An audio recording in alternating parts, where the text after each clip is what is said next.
गुजर गए हैं, लेकिन सैलाब की तबाहकारियां अभी भी पाकिस्तान के मुख्तलिफ इलाकों के अंदर जारी हैं और एक बहुत बड़ा इम्तिहान है इस वक्त न सिर्फ हुकूमत वक्त का, हमारी इंतजामी मशीनरी का, बल्कि पाकिस्तानियों का भी।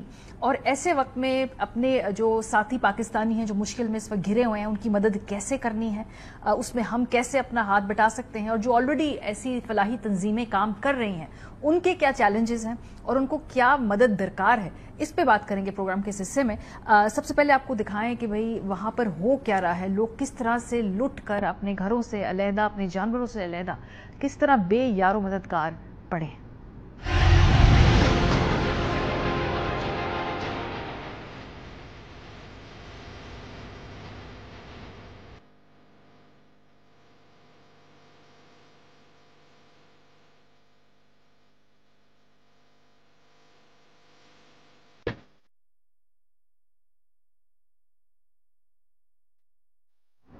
सवाल ये है कि क्या सैलाब ज़दगान की हम भी मदद कर सकते हैं।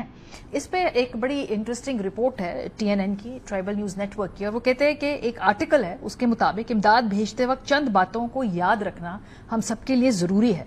पहले तो ये कि पका पकाया खाना ना भेजा जाए क्योंकि ज़्यादा देर तक महफूज नहीं रहता, 1 से 2 वक्त इस्तेमाल हो सकता है, इसके बाद खराब होकर बीमारियों के फैलने का खतरा बढ़ा देता है।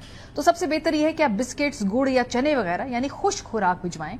मजीद इसके बाद कच्चे चावल, दालें, कुकिंग ऑयल, चीनी, खुश्क दूध और साथ चंद जरूरत का सामान जैसा कि चूल्हा, प्लेटें और ग्लास वगैरह।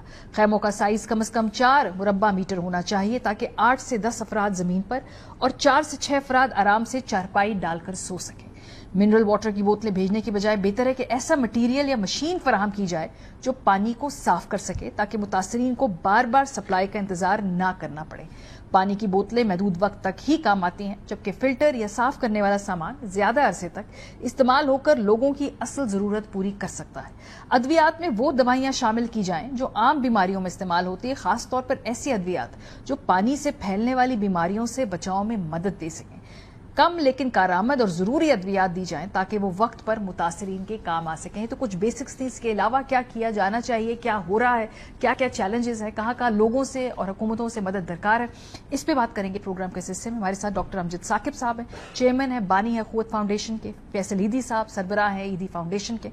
बहुत शुक्रिया आप दोनों का। डॉक्टर साहब, आपसे आगाज करते हैं। सबसे पहले तो ये बताइए कि इस वक्त चूंकि आप लोगों की टीमें इस वक्त ग्राउंड पर मौजूद है, हकीकी सूरत हाल से जरा हमें आगाह कीजिए कि जो मदद करने के खास तौर पे लोगों के वक्त हमें जरूरत है, वहां पर बड़े बड़े चैलेंजेस क्या सामने आ रहे हैं डॉक्टर साहब? जी बिस्मिल्लाहिर्रहमानिर्रहीम, बहुत शुक्रिया। सबसे पहले तो ये है कि आपने जो बात कही है वो बहुत अहम है कि मदद करने के तरीके क्या हैं। मदद करना हर शख्स चाहता है, कोई शख्स ऐसा नहीं है जिसके दिल में दर्द की लहर ना उठी हो और वो अपने भाइयों की मदद ना करना चाहता हो। लेकिन मदद के कई तरीके हैं, जैसे आपने कहा कि खाना देना है, खैमे देने हैं, दवाई अद्वियात देनी है। तो ये सारा काम आजकल जो कुछ हो रहा है ये रिलीफ का हो रहा है। तो उसमें हमें खुश्क राशन देना चाहिए और खैमे और बाकी चीज़ें और कपड़े, इस किस्म की चीज़ें, और या नेट्स देने चाहिए, कुछ मक्खियाँ, मच्छर और बाकी चीज़ों से।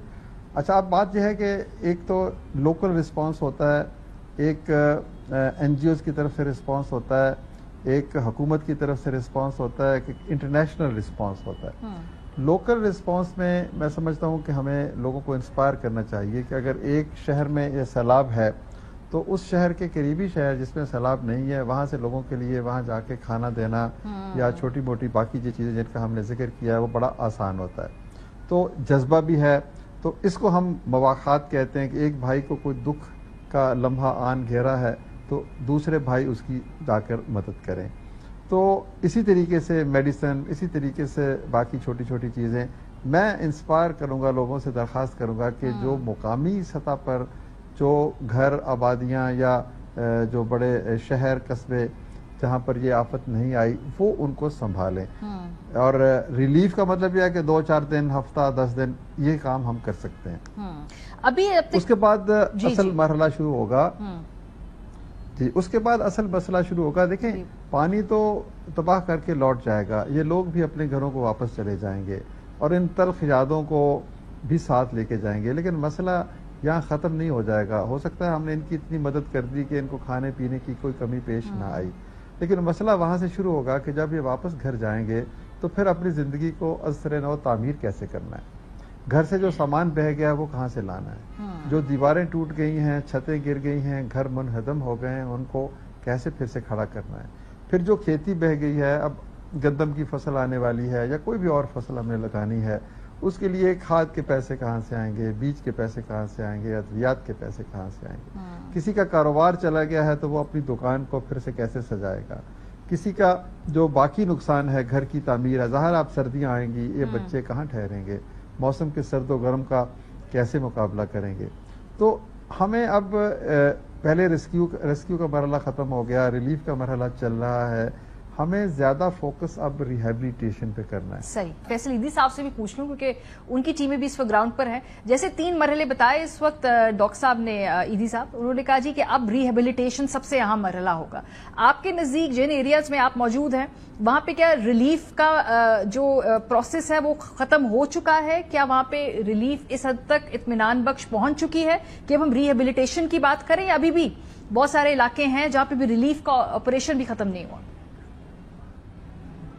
ابھی کچھ علاقے ہیں جہاں پہ پانی کم ہوا ہے، لیکن بہت سارے علاقے ہیں جہاں پانی کم نہیں ہوا۔ 2022 کا جو سیلاب تھا سندھ میں، وہاں پر 3 مہینے سے زیادہ عرصہ لگا تھا پانی کم ہونے میں بہت ساری جگہوں سے جو نشیبی علاقے تھے۔ یہاں پر بھی کچھ جو نشیبی علاقے ہیں اس میں پانی اتنی آسانی سے نہیں جائے گا، یہ 2 سے 3 مہینے تک آپ کو ریلیف صرف دینی پڑے گی۔ جب پانی چلے جائے گا، ان کی کھڑی فصلیں تباہ ہوئی ہیں اور 3 مہینے تک پانی رہے گا تو ایک اور فصل کا جو ہے وہ ٹائم گزر چکا، اور پھر اس کے بعد جب پانی اترے گا اس کے بعد بھی جو ہے وہ اس قابل نہیں ہوگی زمین کہ فصل اگا سکے، اور جو پہلی فصل اور دوسری فصل اگے گی اس کی پیداوار بھی بہت کم ہوگی۔ تو یہ بیچارے تقریباً 1 سال کے وقفے کے لیے یہ تباہ ہو چکے ہیں، ان کو بہت ساری مدد کرنی پڑے گی، خاص کر ریہیبلیٹیشن میں ان کو بیج وغیرہ ہے، کھاد وغیرہ ہے، یہ ساری چیزیں پرووائڈ کرنی پڑے گی۔ اور جو ہے جن علاقوں سے پانی اتر گیا ہے یقیناً وہاں پہ ریہیبلیٹیشن شروع ہو سکتی ہے، لیکن جہاں پانی نہیں اترا وہاں پہ نہیں ہو سکے گی۔